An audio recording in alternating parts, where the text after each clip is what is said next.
Chapter 7. Mysticism versus Christianity. Quote, "On the one hand, the days, times present, are evil.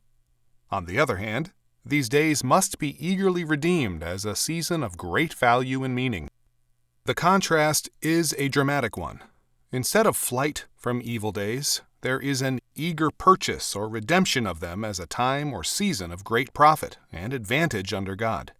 For this reason, because the godly man's concern is to redeem the time, Christians, especially Puritans, have been highly conscious of time and the clock. As a valuable commodity, time cannot be wasted. This horror of wasting time is alien to those outside the world of biblical faith. Consciousness of time is for the ungodly a consciousness of decay and death." End quote. R.J. Rushdoony. Christianity is a religion of ethical restoration. It preaches Christ and Him crucified.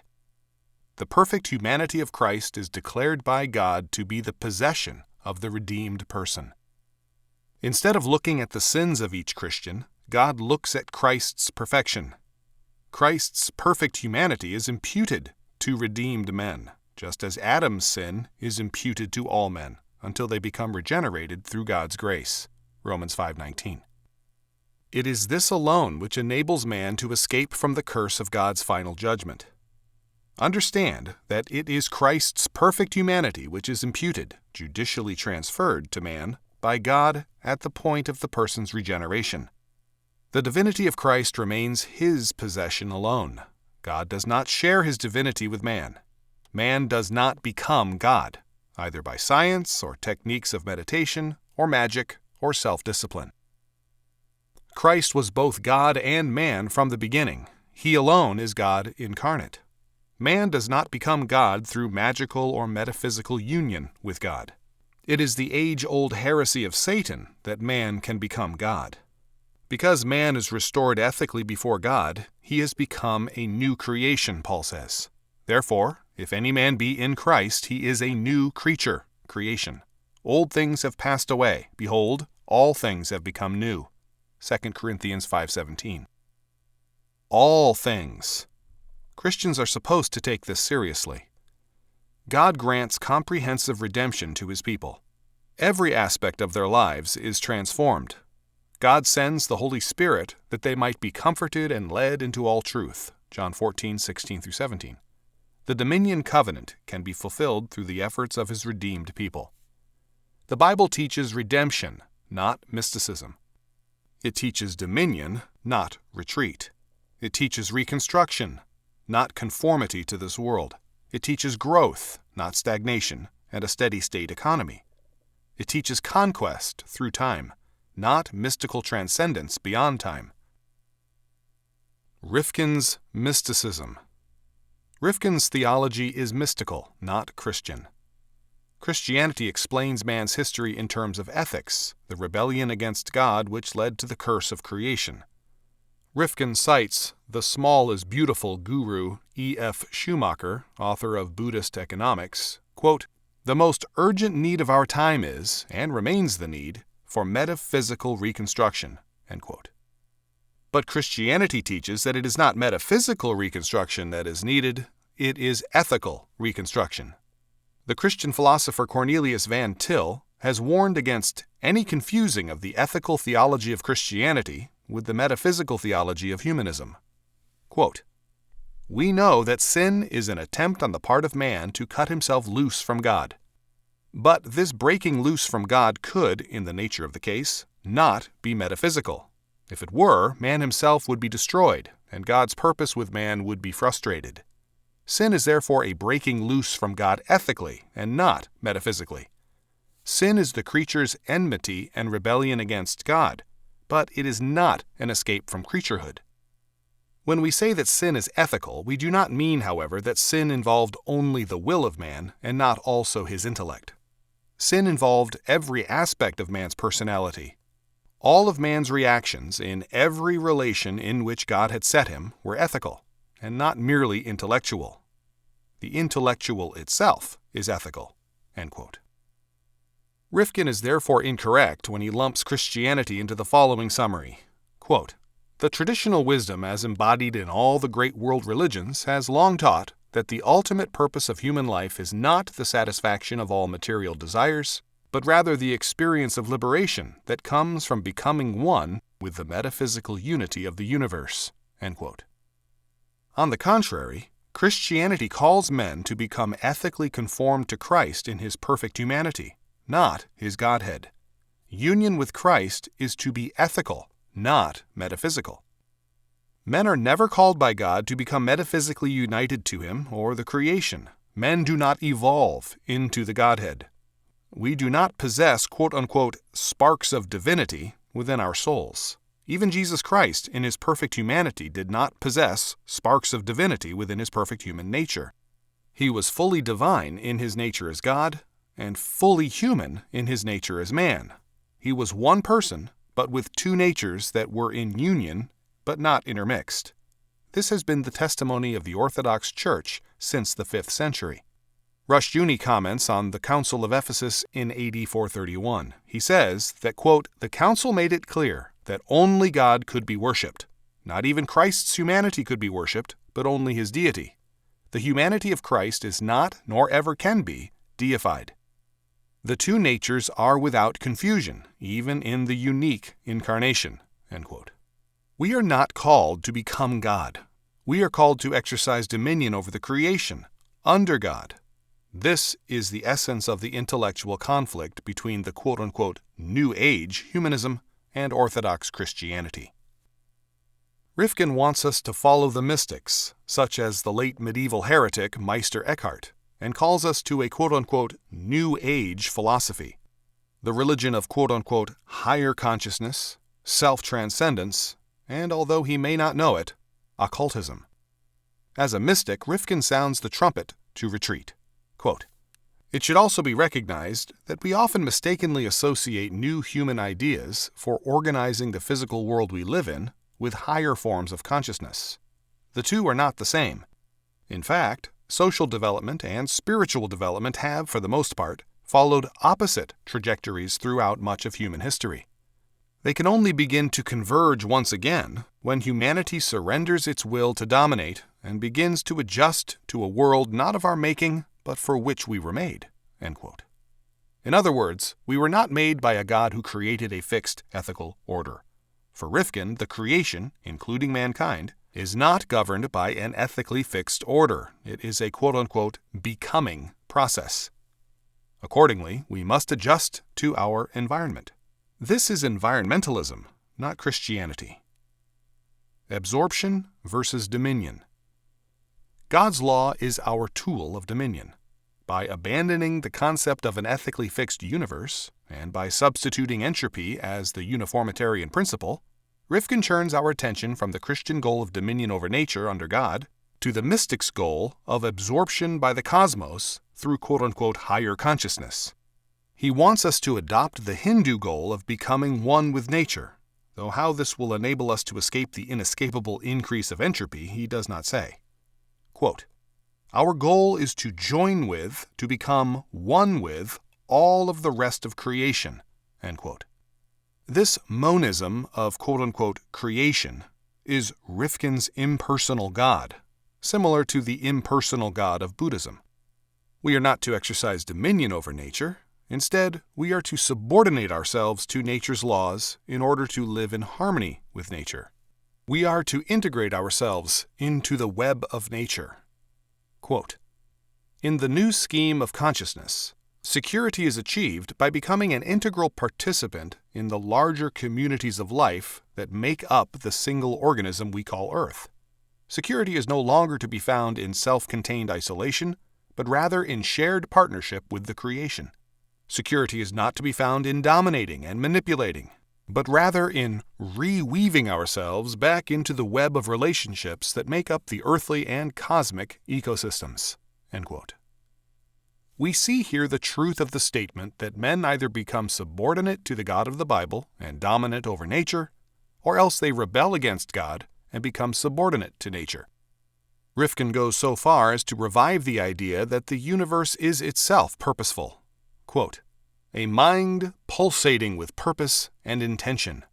In this way, one eventually ends up with the idea of the universe as a mind that oversees, orchestrates, and gives order and structure to all things." End quote. Only Christianity, which preaches God as the purposeful source of history and meaning, is more hated by Darwinian scientists than this idea of purposeful nature. It represents a revival of pantheism. It also represents a revival of the outlook of ancient paganism, nature, not man, as an autonomous source of decisions. Quote, "To end our long self-imposed exile, to rejoin the community of life, this is the task before us. It will require that we renounce our drive for sovereignty over everything that lives, that we restore the rest of creation to a place of dignity and respect. The re-sacralization of nature stands before us as the great mission of the coming age." End quote. He calls for the re-sacralization of nature. But nature is not sacred, nor was it ever intended by God to be sacred. Only those who worship the creature rather than the creator would argue for re-sacralization. Rifkin wants us to adopt the cosmology of Eastern mysticism, but in the name of a quote-unquote new Christianity. He sees that a revival of Christianity in the latter days of the 20th century seems likely, and he knows that the widespread adoption of Eastern religion is unlikely. As a non-Christian who sees that the statist, expansionist, and above all, rationalist world is losing its adherents, he wants to transform traditional humanism as well as traditional fundamentalism into a new anti-biblical religious ideology. What he really wants, as do almost all revolutionaries throughout history, religious and secular, is sexual license, freed from the restraint of biblical morality. There is nothing even remotely Christian about Rifkin's social theory, for there is nothing remotely Christian about his cosmology. Social theorists who take seriously the social entropy theory, but who also regard themselves as Christians, are either deluded about the humanistic origins of the theory, or else they do not understand or accept Christianity's implications for social theory. New Left, New Age. The conservative American sociologist Robert Nisbet has described the political and intellectual changes that preceded the higher consciousness or New Age politics. When he wrote this analysis, the New Age political movement was barely discernible. Its fundamental principles, however, were already present in the New Left political movement which appeared during the Vietnam War era after 1965. The conflict between the rationalist Old Left and the subjectivist New Left continues, though not with the same visible confrontations that shook the university campuses in the late 1960s. Nisbet wrote in 1972, quote, "I think it can be said accurately that the Old Left's hatred of the New Left was and is based on two fundamental points. The first is obvious enough. It is the New Left's seeming disdain for the nice, bureaucratic, humanitarian society the Old Left helped to build, that had, so to speak, liberalism and 6% as its motto, and that now seemed to be going down the drain as a result of the antics of the New Left. The universities in America, from Harvard across the country to Berkeley, had become cherished, increasingly luxurious homes for old radicals, exhilarating settings for the permanent politics to which the Old Left was consecrated. When the New Left turned with such ferocity upon these monasteries of privileged affluence, seeking to destroy them along with the Pentagon and General Motors, this was more than the Old Left could bear. The second point is hardly less fundamental in the Old Left's hatred of the New Left. It lies in the New Left's ever more articulate disdain for the whole rhetoric of rationalism, of objectivism, that for so long had made the kingdom of heaven a simple matter of annihilating enough external institutions and pursuing enough ends through the rationalist techniques of politics. From the Old Left's point of view, the increasing references in the New Left to consciousness, to identity, to reflexive states of mind, and to awareness seemed nothing short of a failure of nerve. A recrudescence of the kind of society Gilbert Murray's 4 Phases of Greek Religion describes in the ancient Athens of the post-Alexandrian period, when bizarre beliefs and cults abounded, when the external world seemed nothing more than varied projections of consciousness, when objectivism passed into subjectivism and solipsism." End quote. The fears of the Old Left were fully justified. The intellectual and spiritual revolution that shook the West after 1963 unleashed the forces of irrationalism, mysticism, and occultism. It did indeed create a failure of nerve in the West. It did produce a rapid growth of cultic and occult groups. The West increasingly does resemble the classical civilization of Hellenic and Roman times, a civilization that collapsed intellectually and spiritually centuries before it fell to barbarian invaders. The familiar intellectual and institutional foundations that rationalist humanism preached and then constructed after the Darwinian Revolution no longer are accepted by the proponents of New Age humanism.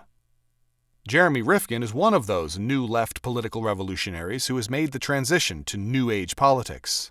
He maintains his old hostility to establishment liberalism, and he therefore can serve as a recruiting officer for New Age politics among the evangelicals. The theology of the neo-evangelicals is already in tune with much of Rifkin's New Age religion. Mystical rather than biblical law-oriented, disenchanted with the institutional results of the old political liberalism-statism, and hoping for some sort of emotional revival of faith which will restore a lost sense of community.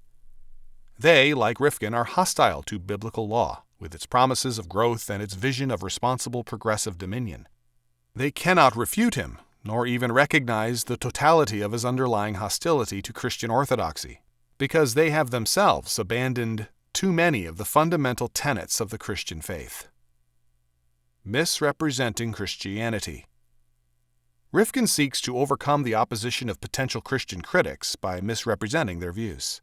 He may even think that he can confuse them into silence. First, he offers his total misrepresentation of the biblical view of dominion. Quote, "Dominion, which Christian theology has for so long used to justify people's unrestrained pillage and exploitation of the natural world, has suddenly and dramatically been reinterpreted." End quote. This summary of the theology of dominion is, as we have seen, a total fabrication. Then he continues, quote, "Now, according to the new definition of dominion, God's first instruction to the human race is to serve as a steward and protector over all his creation." End quote. This means zero growth, the triumph of the steady-state society, the victory of the status quo. Finally, Rifkin brags about the victory of this perverse misrepresentation of Christian theology. Quote, "It is interesting to observe that this most fundamental reconception of God's first order to his children on earth has been accepted by Protestant scholars, ministers, and practitioners in just a few short years without any significant opposition being voiced. In fact, one would be hard-pressed to find a leading Protestant scholar anywhere today who would openly question this new interpretation of dominion in the book of Genesis." End quote. Quite clearly, my economic commentary on the book of Genesis, The Dominion Covenant, openly questions this new interpretation of dominion. Rifkin will be forgotten soon enough. So, for that matter, will the neo-evangelicals. But his mass-produced paperback books received a wide hearing in neo-evangelical circles in the early 1980s, which indicates just how confused the intellectual leadership of late 20th century Christianity really is. The inability of Christian intellectuals to recognize the profoundly anti-Christian nature of Rifkin's explicitly and defiantly anti-dominion ideology testifies to the extent to which Christian intellectuals have themselves adopted the presuppositions and outlook of the new humanism. One Christian scholar who has understood the man-denying aspects of this revival of Eastern religion posing as concerned ecology is Otto Scott.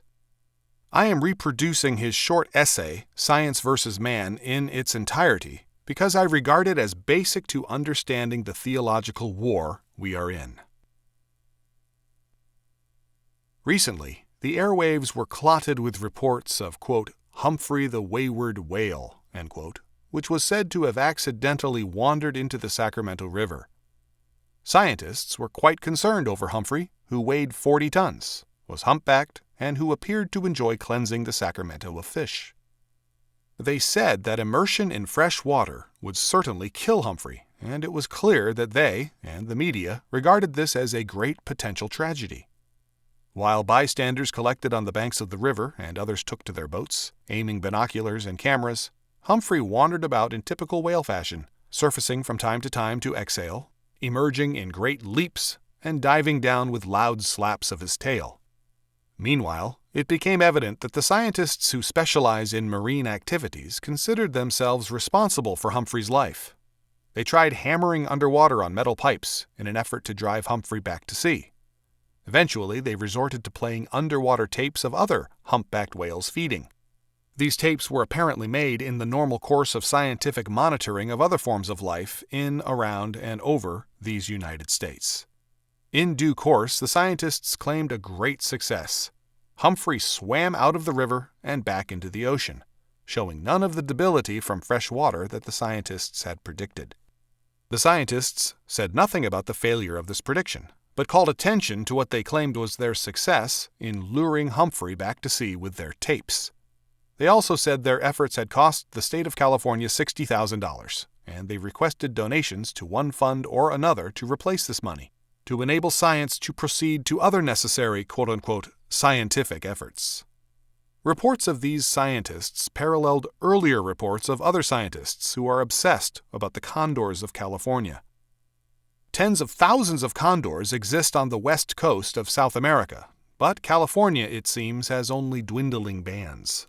Therefore, some scientists roosted in high places for weeks, filming and watching condors and recording their every wing flutter. One such team described how a male and female condor, having produced their season's one egg, fell into an aerial fight over which would next sit on the egg. Apparently, condors rotate this duty, and this particular pair had lost count. Their fight was waged in the air with much pecking, raucous screams, and clawing. In the struggle, they dislodged the egg, which rolled out of the nest and crashed. The scientists were appalled and discussed ways to steal future eggs to save future condors from such irresponsible parents. Other tales could be told of the obsessive belief of modern American scientists that it is their duty to prevent the extinction of any and all species of life, to monitor each and every sparrow, and to be responsible for all that moves or lives on this planet, except human beings. This flight from reality, for this is what it is, represents a new, modern form of animism, in which all manifestations of life, except the human, are considered sacred. The ancient belief in animism was, of course, that every living creature and object had a spirit of its own. Ancient animists, generally associated with primitive cultures, but actually active in Greece and Rome as well, to say nothing of Egypt and Babylon, attached supernatural qualities to trees, certain species of animals, the sky, some marine life, and even insects. Modern scientists do not recognize soul. They express no religious belief about non-human forms of life. They simply take it for granted that all non-human forms must be protected against man at all costs. Their indifference to man comes, in fact, close to hatred. The pursuit of this animus has cost America immense sums, curtailed industrial progress, and has led to millions of acres of land being declared off-limits to the American people and their enterprises. Rushdoony has compared these sequestered acres to the crown lands set aside in England, beginning with William the Conqueror reserving the right to hunt deer. Since that distant time, property rights in England have been especially detailed regarding the right to hunt game or to fish, and poachers are still held in abhorrence by the British gentry. The American gentry has taken an even loftier approach. The land is to be held sacrosanct for its unsullied beauty, and for the exclusive use of non-humans. Until modern times, no government in the West has ever gone so far in its disdain for all its citizens. The prevailing quote-unquote ecological view appears to be based on the premise that man is an excrescence in the universe. This is a mirror reversal of the traditional Christian belief that man was created in the image of God for a special purpose and was given dominion on earth over all other creatures and forms of life. The governmentally sponsored quote-unquote scientific position has led to amazing developments. A great dam project was first delayed and then ruled out of existence because, the scientists said, the snail darter, a small, nearly unknown fish, would be rendered extinct by the creation of the dam. Since then, snail darters have been discovered in embarrassing numbers in various locations, but so far as I know, the dam remains unbuilt. Arguments against offshore drilling for oil center on presumed ecological damage to the sea and the shore. But fish thrive on oil spills, for oil is a natural substance. The ocean tides wash away oil residues on shore. Some birds have, it is true, suffered from oil spills, but so far not to the extent that the seabird population has been significantly affected. On the other hand, the loss of the oil obtainable from our shores has cost the American people and industry untold billions in jobs, products, and quality of human life. Some years back, a debate arose over DDT. This insecticide, made from coal tar derivatives, is credited with eradicating malaria in many parts of the world and with preventing the spread of typhus at the close of World War II. Since typhus has killed more people than battles, DDT was responsible for saving millions of lives. But some said that DDT was deleterious because it builds up in the system and resulted in creating thinner eggshells in some species of birds. This, it was claimed, would reduce the bird population to dangerous levels. Rachel Carson, a writer on biological subjects, afflicted with terminal cancer, read such arguments and was overcome with dread. In 1962, she wrote Silent Spring, which depicted a grim, lifeless world without birds. Silent Spring helped spawn an environmental movement that saw man as a menace to all living things. A campaign was launched against DDT. Despite a scientific report that said DDT was beneficial, the U.S. Court of Appeals, in response to environmental arguments, ordered an end to its use. Since then, the infestations and damage created by insects upon crops and humans alike have spurted. A few years after the DDT action came a scare about mercury in fish. This scare led to a drop in the sale and consumption of fish, greatly damaging fishermen, canneries, restaurants, and allied industries. It was later discovered that mercury has been present in fish since prehistoric times and presents no harm. To detail all the follies attendant upon the blind worship of what is called nature, and sometimes Mother Nature, would of course soon grow encyclopedic. Suffice to say that there is no such entity as nature, let alone its mother. There is only God, who created this marvelous world within which we dwell.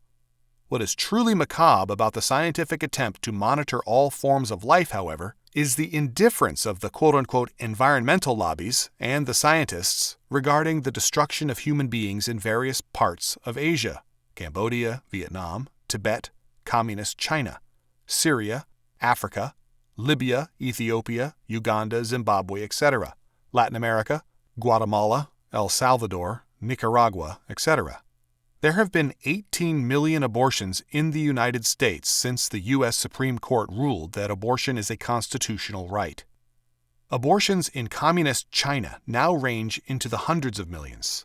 None of these terrible human deaths, by murder, by deliberate starvation, by abortions forced and voluntary, have enlisted judicial, political, or media support on a level equal to that achieved on behalf of condors, a scavenger bird, of whales, or snail darters, or insects. To say that this weird disparity represents a loss of proportion is to understate. One is reminded of Hemingway's response to a question about his beliefs. He said that if he had his dearest dream, he would have been, quote, a shark cutting cleanly through the water in a world without man, end quote. This anti-human remark, made by one of our most loudly modern successes, proved that Hemingway was a true man of his civilization, his time. For Hemingway, having no faith, after a life spent in pursuit of self-indulgence, committed suicide. A similar goal is being pursued by our scientists. Our environmentalists' concern for non-human life forms is merely the reflection of their self-hatred and their enmity to all other humans and to God. Fortunately, those of us who believe in God know that such modern heretics, such enemies of mankind, will fall, as did Hemingway and all his ilk, by their own hands, through their own excesses. Conclusion. Traditional statist humanism has come under attack by new, revolutionary humanists. Humanists who proclaim the need and imminent likelihood of the self-transcendence of mankind in a new evolutionary leap of being. Sadly, members of the evangelical leadership feel compelled to take sides with these humanistic revolutionaries. The evangelicals do not recognize the irreconcilable nature of all forms of humanism with Christianity. Perhaps they feel guilty because they have promoted in the past a baptized version of a now waning type of humanism, the humanism of central planning and intervention into the free market, and they now want to atone for their former ideological sins by washing themselves in the cleansing waters of anti-dominion, zero-growth, mystical humanism. They are substituting one form of baptized humanism for another, a socially pessimistic version which is far more consistent with their premillennial and amillennial eschatologies. And even those evangelicals who do not share Rifkin's vision of the steady-state entropic society have remained silent, unable or unwilling to challenge Rifkin's vision in the name of Christian orthodoxy. Is it because their version of Christian social theory is impotent to deal with the social issues that Rifkin has raised? In summary, 1. Christians are supposed to respect time, for it is no threat to them. 2. Christianity is a religion proclaiming ethical restoration with God. 3. Christ's perfect humanity is imputed to redeemed people. 4. Christ's divinity is not imputed to anyone. 5. God grants comprehensive redemption to his people. 6. Rifkin's theology is mystical. 7. He calls for metaphysical reconstruction, not ethical reconstruction. 8. Union with Christ is ethical, not metaphysical. 9. Even in Christ's perfect humanity, he did not possess, quote-unquote, sparks of divinity. 10. Rifkin calls for surrender to the world, not dominion over it. 11. He calls for, quote-unquote, higher consciousness, a New Age doctrine. 12. Men who are not subordinate to God become subordinate to nature. 13. Rifkin seeks to transform traditional fundamentalism into New Age Eastern mysticism. 14. This New Age movement shares the outlook of the New Left politics of the late 1960s, hatred of bureaucracy and hatred of rationalism. 15. The neo-evangelicals are near mystics, hostile to biblical law, just as Rifkin is. 16. Rifkin redefines Christian dominion to mean anti-dominion, zero growth. 17. Otto Scott recognizes the anti-humanity perspective of humanism's ecology movement. 18. Humanistic ecologists consider all life sacred, except man's. 19. Man is seen as an excrescence of the universe. 20. Humanists are worshiping nature rather than God. 21. They are more worried about condors than aborted babies. 22. The evangelicals have not seen that these humanistic New Age mystics are enemies of the Christian faith, and also enemies of the West that was produced by Christian faith.